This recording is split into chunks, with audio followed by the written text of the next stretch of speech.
तो गाइस आज मैं एक्सप्लेन करने वाला हूँ द आउटलॉस मूवी को। तो मूवी शुरू होती है और हम ओवन नाम के आदमी को देखते हैं। फिर उसकी गर्लफ्रेंड पार्कर वहाँ आती है और ओवन ने उसके लिए 3D चार्ट बनाया है। पार्कर कहती है चार्ट बहुत अच्छा है और मेरे पेरेंट्स का भी ईमेल आया है और वो भी हमारी शादी में आ रहे हैं। ओवन कहता है फाइनली मैं तुम्हारे पेरेंट्स से मिलने वाला हूँ। उसके बाद ओवन अपनी बैंक आता है और वो बैंक का मैनेजर है। फिर ओवन का फ्रेंड टायरी कहता है क्या तुम सच में अभी तक उस लड़की के पेरेंट्स से नहीं मिले और तुम्हें ये बात थोड़ी अजीब नहीं लगी और मुझे समझ नहीं आता कि तुमने इतनी खूबसूरत लड़की कैसे पटा ली मेरे दोस्त। उसके बाद रात में ओवन के पेरेंट्स और उसके फैमिली मेंबर पार्कर के साथ डिनर करते हैं। फिर अगले दिन ओवन बैंक से लौटते हुए घर के लिए कोई ग्रोसरी का सामान लाता है। फिर ओवन डांस करने लगता है, तभी पीछे पार्कर के पेरेंट्स उसे देखते हैं। फिर पार्कर की मॉम लिली ओवन के पीछे आती है। ओवन उसे देखकर डर जाता है और उसे मारने जाता है, पर लिली उसे उठा के फेंक देती है। ओवन कहता है तुम दोनों कौन हो, मुझे मारना मत। पार्कर के डैड बिली कहते हैं तुम डरो मत, हम पार्कर के मॉम डैड है। फिर ओवन उनसे मिलता है। फिर पार्कर वहाँ आती है और अपने मॉम डैड से मिलती है। फिर ओवन कहता आप लोग अंदर कैसे आए। विल कहता घर का दरवाजा खुला था। ओवन कहता ये बहुत अजीब बात है, मैं कभी घर का दरवाजा लॉक करना भूलता नहीं। उसके बाद ओवन उनको अपनी लव स्टोरी बताता है और कहता है पहले आपको मेरे बारे में ये बात जान लेना चाहिए, मेरी फैमिली में सबकी कमर में प्रॉब्लम है और मैं नहीं चाहता था कि मेरी कमर में प्रॉब्लम आए। तो मैं डॉक्टर पास गया, तो डॉक्टर ने कहा कि मुझे योगा करना चाहिए। ये सुनते ही मैं सीधे योगा क्लास के लिए गया और वो पार्कर की क्लास थी। फिर मैं इसे चाइल्ड फोर्स में था तो बेहोश हो गया और वहाँ किसी ने ध्यान ही नहीं दिया। फिर पार्कर कहती है क्लास खत्म हो गई और सब जाने लगे। फिर मैंने ओवन के देखा देखो बेहोश हो रखा था। ओवन कहता है पार्कर ने मुझे होश में लाया, फिर मैंने उसे देखा और उसी समय में इसके प्यार में डूब गया और मुझे समझ आ गया यही वो लड़की है जिसके साथ मुझे जिंदगी बितानी है। और फिर मैं 1.5 साल तक इसकी क्लास जाता रहा और आखिर में इसने मेरे से डेट के लिए पूछा। उसके बाद अगले दिन ओवन ने अपनी बैंक से छुट्टी ली है। फिर पार्कर वहाँ आती है और कहती है क्लास में मेरी जगह लेने के लिए कोई नहीं है तो मुझे खुद ही जाना पड़ेगा, तो तुम मॉम डैड को अच्छे से घुमा देना। ओवन कहता है कोई बात नहीं, तुम जाओ मैं उन्हें देख लूंगा। फिर पार्कर के पेरेंट्स वहाँ आते हैं। पार्कर कहती है तो मुझे आज छुट्टी नहीं मिली, पर ओवन ने जब से बैंक ज्वाइन की है तो आज पहली बार छुट्टी ले रहा है, तो ये आपको शहर घुमाएगा और आप दोनों ओवन के साथ अच्छे से रहना। फिर पार्कर वहाँ से जाती है। फिर ओवन कहता है हम लोग आज म्यूजियम देखने वाले हैं। विल कहता तुम्हें कैसी बात कर रहे हो, चलो हमारे साथ। फिर विल ओवन को डाइविंग करवाता है और ओवन को बहुत डर लगता है। फिर वो तीनों ड्रिंक करते हैं। उसके बाद विल वहाँ एक लेडी पास आता है जिसका नाम रेहान रहता है। फिर ओवन लिली से कहता है लिली कितना अच्छा परफ्यूम लगाता है, क्या खुशबू है इसकी, जैसे कि दुबई के कोई शेख लोग लगाते हैं। फिर लिली उससे बैंक के बारे में पूछती है। उसके बाद अगले दिन ओवन बैंक आता है और वो रात के हैंगओवर की उल्टी करता है। फिर ओवन बैंक के अंदर आता है और अपने दोस्त से कहता है पार्कर के पेरेंट्स तो बहुत कूल है, उनके साथ वक्त बिताकर कल बहुत मजा आया। फिर तभी वहाँ बैंक की रॉबरी करने चोर आते हैं। फिर वो चोर ओवन को पकड़कर लॉकर पास आता है और वहाँ पासवर्ड लगाता है। फिर ओवन की थंब वहाँ लगाता है और उसे एक सॉन्ग गाने के लिए कहता है जिससे वो लॉक खुल जाएगा। ओवन कहता तुम्हें ये सब कैसे पता। फिर ओवन उसके बैग में सारे पैसे डालता है, तभी उसे भी स्मेल थोड़ी पहचानी पहचानी लगती है। फिर वो दोनों चोर चोरी करके वहाँ से जाते हैं। उसके बाद पुलिस वहाँ बैंक में आती है। फिर ओवन सोचता है कल मैंने लिली को मॉम के ड्रिंक के नशे में सब कुछ बता दिया था। फिर पार्कर और उसके पेरेंट्स वहाँ आते हैं। फिर FBI एजेंट रोजर ओवन से पूछता है क्या जिनने बैंक लूटा तुम उसके बारे में कुछ बता सकते हो। ओवन कहता मुझे कुछ नहीं पता, उन्हें मास्क पहने हुए थे। फिर रोजर कहता है क्या तुमने कभी द घोस्ट बेंडर्स का नाम सुना है, वो अमेरिका का बहुत खतरनाक बैंक रॉबर्स है, उनने 100 से भी ज्यादा बैंक लूटी है और मैं दावे के साथ कह सकता हूँ कि ये काम उन्हीं का है। और एक बात मुझे समझ नहीं आ रही है, उन्हें तुम्हारे बैंक का एक्सेस कहाँ से मिला। ओवन रोते हुए कहता है मुझे इसके बारे में कुछ नहीं पता। उसके बाद वो चारों घर आते हैं। विली कहता है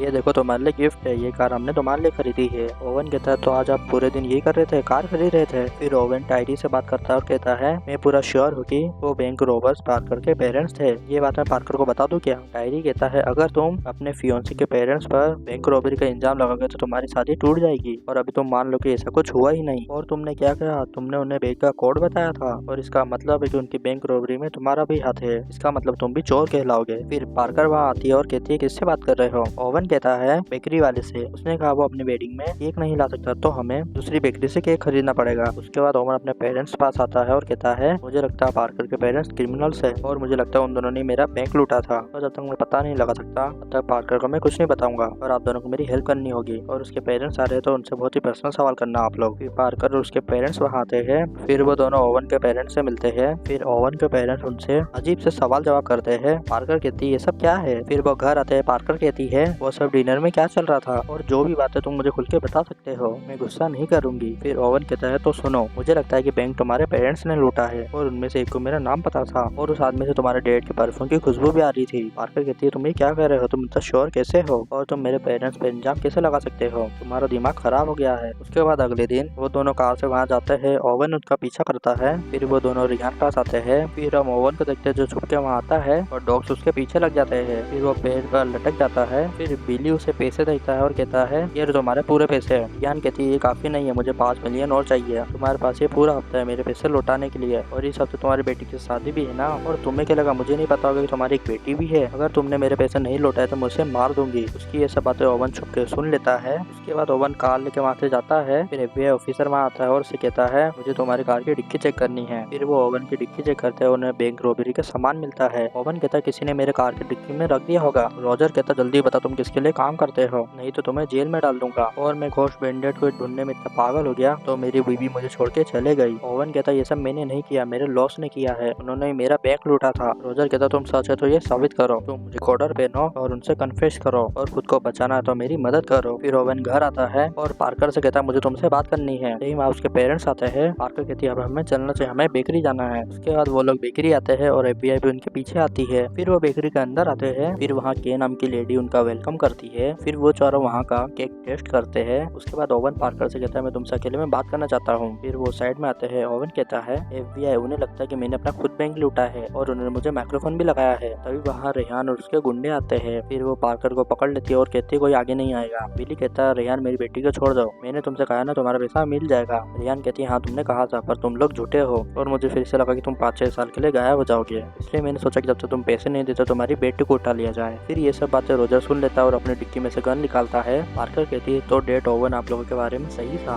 उसके बाद रेहान पार्कर को वहाँ से ले जाती है। फिर रोजर उनके आदमियों पर हमला करता है। फिर वो लोग भी उन गुंडों को मारते हैं और रेहान पार्कर को कार से ले जाती है। फिर रोजर वहाँ आता है और उनसे कहता तुम दोनों यहाँ सरेंडर कर दो। फिर विली उसे मार के वो कार लेकर वहाँ से जाते हैं। फिर वो एक जगह पर आते हैं। ओवन कहता चलो हमें पार्कर को बचाना है, मुझे पता है वो कहाँ रहती है। लिली कहती है रेहान के बहुत सारे घर है, हमें नहीं पता वो कहाँ गई है, और सबसे पहले तुम ये माइक निकाल के फेंको और रेहान हमें इतना आसानी से नहीं मिलेगी। ओवन कहता है ये सब आप लोगों की वजह से हुआ है, आपने मुझे यूज किया और बैंक रॉबरी का सामान मेरी कार की डिक्की में छोड़ दिया, और आप दोनों के आने से पहले वो मेरे साथ कितनी खुश थी, और आप लोगों को ये भी पता है कि वो अपने लाइफ में करना क्या चाहती है। लिली कहती है हम हमारी बेटी को बचाने की कोशिश कर रहे थे, रियान हमारी पार्टनर थी, वो बैंक चुनती थी और हम उसमें चोरी करते थे, और फिर उसका दिमाग खराब होने लगा और फिर हम आखिरी चोरी के बाद पैसा लेकर भाग गए। ओवन कहता है तो 2 दिन में तुमको 5 मिलियन और चाहिए ना, और तुम एक और बैंक लूटना चाहते हो ना, तो एक बैंक मैनेजर टीम में होगा तो कैसा रहेगा, जिसे पता हो कि बैंक की कमजोरियां क्या होती है और कहाँ पर कैश ज्यादा रखा होता है और वो कब कैश को मूव करते हैं। और बात पार्कर को बचाने की तो मैं बैंक जरूर लूटूंगा। उसके बाद ओवन उन्हें एक लिस्ट बताता है और कहता है ये है वो सब बैंक जो 100 मील के रेडियस में है, इसमें सबसे कम पैसा होगा वैल्यू बैंक में और सबसे ज्यादा पैसा होगा एटलस रिजर्व बैंक में, और हम एटलस रिजर्व बैंक को नहीं लूट सकते। टीवी किंग वहाँ सब लॉक करके रखती है, उसने पूरी टीम बनाई है बेंटस वेरियस नाम की, उसकी बैंक में हर जगह ट्रिपल सिक्योरिटी है और उसका लॉकर उसमें बायोमेट्रिक सिस्टम लगा हुआ है। और अब हम लूटेंगे विक्ट्री यूनियन बैंक को, ये वो बैंक है जिसका मैनेजर किसी काम का नहीं। मैं बात कर रहा हूँ विंस मिलेन की, और वो उस बैंक का मैनेजर इसलिए बना क्योंकि वो बैंक उसके बाप का था और वो बैंक में कोई भी काम लीगली नहीं करता और वो किसी भी चीज में ध्यान नहीं देता।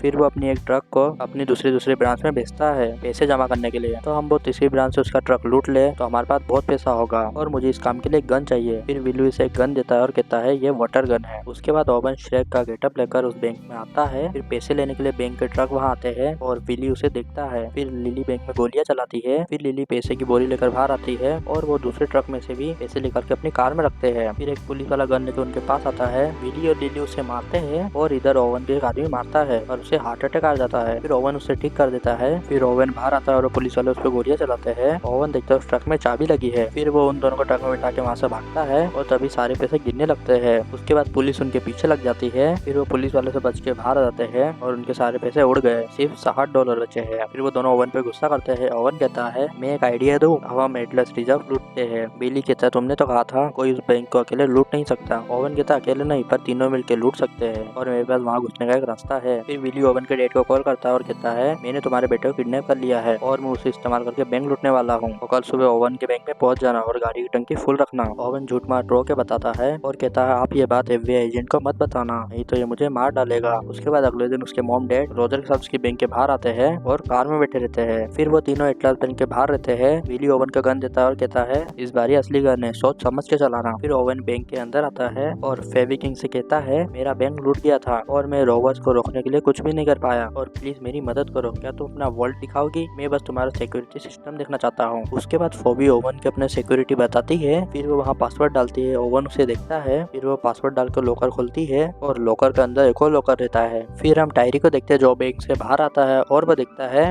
ओवन के मॉम डैड कार में बैठे हैं। फिर वो वहाँ आता है और कहता है, मिस्टर एंड मिसेस ब्राउनिंग, आप लोग यहाँ क्या कर रहे हो और ये एजेंट भी आपके साथ है, ये सब चल क्या रहा है। ओवन की मॉम कहती है, टायरी किसी को बताना मत, पर तुम्हारा बैंक आज फिर से लूटने वाला है। रोजर कहता, तुमने उसे ये सब क्यों बताया, मैंने कहा था ना किसी को कुछ मत बताना। जिसे ओवन ने तुमसे कहा था किसी को कुछ मत बताना, मतलब वो समझ जाता है कि ये एक जाल है। फिर वो अपने एजेंट्स को कहता है वो कोई और बैंक लूटने वाले हैं, जल्दी वहाँ चलो। उसके बाद हम फोवी को देखते हैं जो ओवन से कहती है ये है इस लॉकर की कीज। फिर ओवन उन्हें कार की चाबी से सिग्नल देता है। फिर फोवी उस लॉकर को खोल देती है और ओवन उसके अंदर जाके बंद हो जाता है। फिर विली और लिली बैंक लूटने आते हैं और वहाँ के सारे कैमरे में गोलियां चलाते हैं। फिर ओवन वहाँ के सारे पैसे बैग में रखता है। फिर वहाँ इमरजेंसी एग्जिट देखता है और वो सारे पैसे लेके बैंक के पीछे गेट से बाहर आता है और उसका दोस्त एम्बुलेंस लेके वहाँ आ जाता है। फिर वो दोनों वहाँ से जाते हैं। उसके बाद रोजर वहाँ पहुँच जाता है और बिली और लिली भी कार लेकर वहाँ से जाते हैं। फिर रोजर कार से उनका पीछा करता है। उसके बाद ओवन रेहान की उस जगह पर आ जाता है। फिर ओवन उसे पैसे का बैग देता है और कहता है गिन लो, उसमें पूरे पैसे हैं और मेरी पार्कर को छोड़ दो। फिर रेहान उसे छोड़ती नहीं और कहती है तुम दोनों की मौत तो मेरे हाथों लिखी है। फिर ओवन अपनी गन निकालता है और उन तीनों को मार डालता है क्योंकि उसे लगा था ये वाटर गन है। फिर वो पार्कर से मिलता है। उसके बाद बिली और लिली वहाँ आते हैं। बिली कहता है यहाँ क्या हुआ। ओवन कहता है मुझे लगा था पानी वाली गन है पर ये तो असली गन थी। फिर पार्कर उनसे कहती है आप दोनों बैंक रॉबर्स है और सारी जिंदगी मुझसे झूठ बोलते आए हो और तुमने ओवन को भी अपने साथ शामिल कर लिया। ओवन कहता है मैंने ये सब तुम्हारे लिए किया, तुम्हें बचाने के लिए मैं कुछ भी कर सकता हूँ। फिर ओवन सारे पैसे लेके एम्बुलेंस से वहाँ से जाता है और वहाँ पुलिस आ जाती है। रोजर कहता है फाइनली मैंने तुम्हें पकड़ ही लिया। उसके बाद हम ओवन और पार्कर की शादी वाला दिन देखते हैं और वहाँ बिली और लिली भी आए हैं पर वो यहाँ शादी अटेंड करने के बाद जेल चले जाएंगे। फिर वो सब डांस करते हैं और ये मूवी हो जाती है दी एंड। तो गाइस आपको द आउटलॉस मूवी अच्छी लगी तो इस वीडियो को लाइक कर देना और मेरे चैनल को सब्सक्राइब नहीं किया तो प्लीज सब्सक्राइब कर देना।